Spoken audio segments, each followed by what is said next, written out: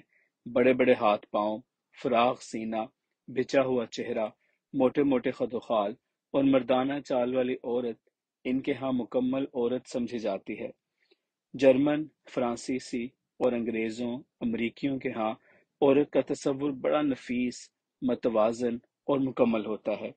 عام طور پہ بنگالیوں کے ہاں عورت کا بانا تانا بالوں اور بال بچوں تک محدود ہوتا ہے، یا پھر وہ عورت سے جو دور سے ٹی بی کی مریضہ دکھائی دے، جس کے منہ سے کچے ناریل کے تیل اور جسم سے سڑی ہوئی مچھلی کی باس آئے، جس کی آنکھیں بکری کی طرح نشیلی اور بالوں کے جوڑے میں برگے تنبول اڑو سے ہوں۔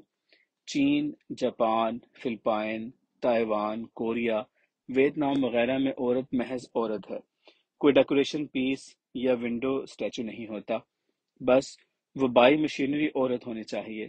ان کے ہاں بال، آنکھیں، ناک، قد، اعضاء وغیرہ سب فالتو اور بیکار چیزیں ہیں۔ ان ممالک کی عورتوں کو اکٹھا کر لو، مجال ہے جو معلوم ہو سکے بچی کون سی ہے، جوان کون، اور بوڑھی تو وہاں کوئی ہوتی ہی نہیں، کہ وہاں کی عورت کے پلے کچھ ہوتا ہی نہیں جسے کوئی زوال آئے۔ آنکھ سے کچھ کچھ نظر آتا ہو اور ناک سے چھینک برآمد ہوتی ہو تو وہاں کی حسین ترین عورت ہے۔ باقی رہے پاکستان اور ہندوستان وغیرہ، تو یہاں عورت کا معیار حسن یہ کہ اس کی نبض چلتی ہو یا پھر وہ دوسرے کی بیٹی، بہن، بیوی ہو۔ ایسا بھی ہوا کہ جسے حسین ترین جانا گیا، تحقیق سے وہ ہجڑا نکلا۔ کہنا یہ تھا کہ مصر، لبنان، اردن، شام یا اسی قبیل کے جھامے ملکوں کی رقص گاہوں، نائٹ کلبوں وغیرہ میں جو رقاصہ اور حسین عورت کا تصور ہے وہ ایک تھرکتی ہوئی، زلزلہ زدہ گوشت پوست کی زرخیز پہاڑی کا نام ہے۔ جیسے ہمارے ہاں کوہساروں کی ملکہ حسن مری ہے، اور اس کا پیشتر حسن اس کی مال روڈ والے چرچ کی ناف میں، بعد قدرے اس کے پوسٹ آفس کی سیڑھیاں دار سینے، اور باقی کشمیر پوائنٹ، پنڈی پوائنٹ کی ٹانگوں اور سیسل ہوٹل کی پیشانی وغیرہ میں ہے۔ ان عربی طرز رقاصاؤں میں کسی کچی کچنار سی کنچنی کی گنجائش بالکل نہیں ہوتی، پکی پکروڑ، بوٹے پہ پکی ہوئی خوبانی کی مانند، جس کا رسیلا رس نظر کی معمولی چوب سے ہی ٹپک پڑے، بھرپور اور بے پناہ، جسے 440 وولٹ کے ننگے تار چھوا دیے گئے ہوں، جسے مسلسل تشنج کے دورے پڑتے ہوں، اس کے پیٹ میں عین ناف کے نیچے لہریے دار قولنج کا گولا گھومتا ہو، گرمی گھٹن کے احساس سے مرمری جسم پہ برائے نام لباس بھی تہمت کی طرح دھرا ہو۔ ہے دیکھنے کی چیز، اسے بار بار دیکھ۔ غرض یہ کہ بچے جوان بوڑھے سب مل جل کر دیکھتے ہیں، دادا پوتے کی طرف اور بیٹا باپ کی طرف، اور بیٹا باپ کی جانب تحسین اور تعریف بھری نظروں سے دیکھ کر اپنے باذوق ہونے کا ثبوت فراہم کرتے ہیں۔ پورے کے پورے خاندان اکٹھے یوں شامل ہوتے ہیں جیسے ہمارے ہاں مولود شریف، ختم و درود یا نعت و قرت کی محافل میں نیک دیندار لوگ ماں بچوں پوتوں کے شریک ہوتے ہیں۔